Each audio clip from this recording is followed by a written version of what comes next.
Find the equation of the line passing through the points -1, 1 and 2 -4। इस equation में हमें क्या गिवन है? 2 पॉइंट्स गिवन है। अगर हमें 2 पॉइंट्स गिवन होते हैं तो हम यूज करेंगे 2 पॉइंट फॉर्म, जिसका फॉर्मूला हमने ये किया था y minus y1 is equal to y2 minus y1 divide by x2 minus x1 and x minus x1। तो ये है हमारा x1 y1, ये है x2 y2। ये चारों वैल्यूज हम फॉर्मूले में पुट करेंगे तो y minus y1 is equal to y2 minus y1 divide by x2 minus x1 and then x minus x1 कितना है? -1। ओके, अब इसे हम सोल्व करेंगे। ये सेम है y माइनस 1, ये बन जाएगा -5 माइनस माइनस प्लस, तो 2 और 1 3 माइनस माइनस प्लस, तो ये बन जाएगा x प्लस 1। क्रॉस मल्टीप्लाई कर देते हैं तो ये बन जाएगा 3y माइनस 3 1 जा 3, 5 को भी हम खोल देते हैं -5x एंड -5। -5x को इधर लेके जाएंगे तो प्लस का 5x प्लस का 3y, 5 इधर जाएगा तो प्लस का 5 -3, तो बन जाता है +2 इज इक्वल टू 0। तो हमारी जो रिक्वायर्ड इक्वेशन थी वो आ जाती है 5x plus 3y plus 2 is equal to 0। Next question है find the equation of a straight line which makes an angle of 45 degree with x axis and cuts off an intercept 3 on y axis above origin। अब यहाँ पे हमें 2 चीज given है, एक तो हमें इंटरसेप्ट है y एक्सिस पे, ठीक है, और एक हमें एंगल से हम स्लोप फाइंड आउट कर सकते हैं। तो हमें स्लोप और y इंटरसेप्ट अगर गिवन है तो हम यूज करेंगे स्लोप इंटरसेप्ट फॉर्म, जिसका फॉर्मूला होता है y is equal to mx plus c। तो m फाइंड आउट करने के लिए हमें एंगल दिया हुआ है, तो इसके लिए हम क्या करेंगे? थीटा 45 डिग्री है, स्लोप निकालने का formula m is equal to tangent theta means tangent 45 degree, जिसकी वैल्यू 1 है। तो यहां से हमारे पास स्लोप की वैल्यू आ जाती है। c मीन्स y इंटरसेप्ट जो हमें 3 गिवन है, तो हम m की और c की वैल्यू यहां पुट करेंगे। m 1 आया है और c हमें 3 गिवन है, तो y is equal to x plus 3। y को अब जब हम इधर लेके आएंगे तो वो माइनस का बन जाएगा, तो x minus y plus 3 is equal to 0। तो ये आ जाती है हमारी रिक्वायर्ड इक्वेशन। नेक्स्ट क्वेश्चन है find the equation of the line which makes intercepts -4 and 5 on the axis. It means जो इंटरसेप्ट्स बना रहे हैं एक्सिस के ऊपर, x और y एक्सिस के ऊपर, तो यहां हम यूज करने वाले हैं इंटरसेप्ट फॉर्म। इंटरसेप्ट फॉर्म का जो फॉर्मूला था वो था x by a plus y by b is equal to 1। Direct फॉर्मूले भी आपके एग्जाम्स में आते हैं। ओके, तो यहाँ पे a और b की जो वैल्यू है वो हमें गिवन है। ये इंटरसेप्ट्स बन रहे हैं एक्सिस के ऊपर, तो ये a है और ये क्या है? b है। तो a की वैल्यू -4 और b की वैल्यू 5 हम यहाँ पुट कर देंगे इक्वेशन में।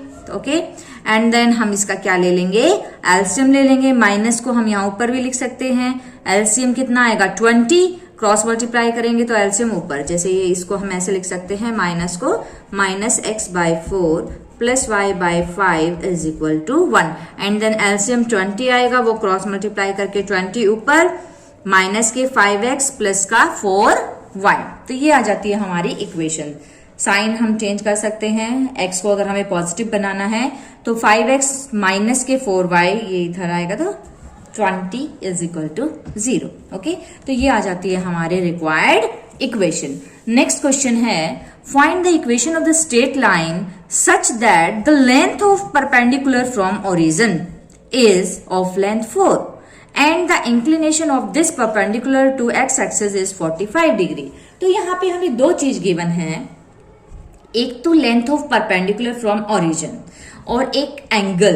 तो ये दोनों चीजें किस फॉर्म में हमें गिवन होती हैं? वो होती है नॉर्मल फॉर्म में। फॉर्मूलेज में मैंने आपको बताया है, नॉर्मल फॉर्म के अंदर जो फॉर्मूला था वो था x cos theta plus y sin theta is equal to p। और p क्या होता है? p होता है लेंथ ऑफ परपेंडिकुलर, जो हमें 4 गिवन है। ओके, और एंगल हमें गिवन है 45 डिग्री। तो थीटा की जगह हम 45, यहाँ हमें 2 चीज गिवन थी, थीटा है हमें 45 गिवन और P लेंथ ऑफ परपेंडिकुलर है हमें 4 गिवन। तो थीटा और P की वैल्यू हम यहाँ फॉर्मूले में पुट करेंगे तो ये बन जाएगा x cos 45 degree plus y sin 45 degree is equal to P। cos 45 degree की वैल्यू 1/√2, sin 45 डिग्री की वैल्यू 1/√2 और P की वैल्यू 4। √2 एलसीएम आएगा जो क्रॉस मल्टीप्लाई हो जाएगा, तो हमारी जो इक्वेशन है, रिक्वायर्ड इक्वेशन जो है लाइन की, वो बन जाएगी x plus y is equal to 4√2। Last topic है स्ट्रेट लाइन का एंगल बिटवीन टू लाइंस। अगर हमें दो लाइंस गिवन है और उनके बीच में हमें एंगल फाइंड आउट करना है तो उसके लिए फॉर्मूला होता है tangent theta is equal to m2 minus m1 divide by 1 plus m1 m2 where m1 and m2 क्या है, ये है slope of the given lines. For example मान लो हमारे पास क्वेश्चन है find the angle between the lines joining the point this and this. उस लाइंस के बीच में एंगल बताओ जो इन दोनों पॉइंट्स को मिला के बनी है और इन दोनों पॉइंट्स को मिला के बनी है। तो हमें फॉर्मूले में दिखाई दे रहा है कि फॉर्मूले में हमें स्लोप की जरूरत होगी, तो पहले हम इन दोनों लाइंस का क्या फाइंड आउट करेंगे, स्लोप। ये पॉइंट्स हम लेट कर लेते हैं A, B, C and D। तो पहले हम AB लाइन का स्लोप जिसको हम m1 लेट करते हैं फाइंड आउट करेंगे। तो फॉर्मूला था स्लोप निकालने का y2 minus y1 divide by x2 minus x1, तो ये आता है 3/2। एंड CD का स्लोप जब हम फाइंड आउट करेंगे जिसको हम m2 लेट करते हैं y2 minus y1 divide by x2 minus x1, तो ये बन जाता है 7। अब हमारे पास दोनों वैल्यूज हैं m2 और m1, तो फॉर्मूला हमें पता ही है tangent theta is equal to m2 minus m1 divide by 1 plus m1 m2।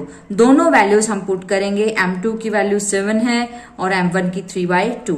Similarly नीचे भी हम दोनों वैल्यूज को पुट करेंगे, एलसीएम लेंगे 2, एलसीएम जब हम लेंगे तो 7 2 14, 14 में से 3 गए वो बनता है 11/2। नीचे बन जाएगा 1 प्लस 7 3 21/2।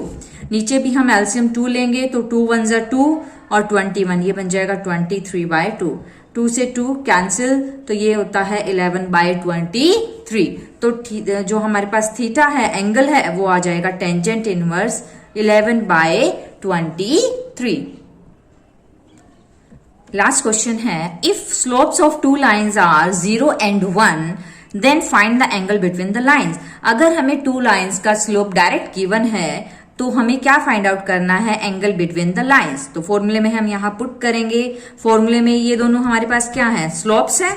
ओके, तो ऊपर था फॉर्मूला है हमारा m2 माइनस m1, दोनों स्लोप्स को माइनस कर दो तो 0 माइनस 1 डिवाइड बाय 1 प्लस दोनों स्लोप्स की मल्टीप्लाई, यानी कि 0 और 1 की मल्टीप्लाई। 0 और 1 की जो मल्टीप्लाई है वो 0 होगी, तो ये -1/1 मीन्स 1 बन जाएगा। और जो 1 एंगल है वो कब होता है, टेंजेंट 45 डिग्री पे। इट मीन्स जो थीटा है वो हमारे पास क्या आ जाता है, 45 डिग्री।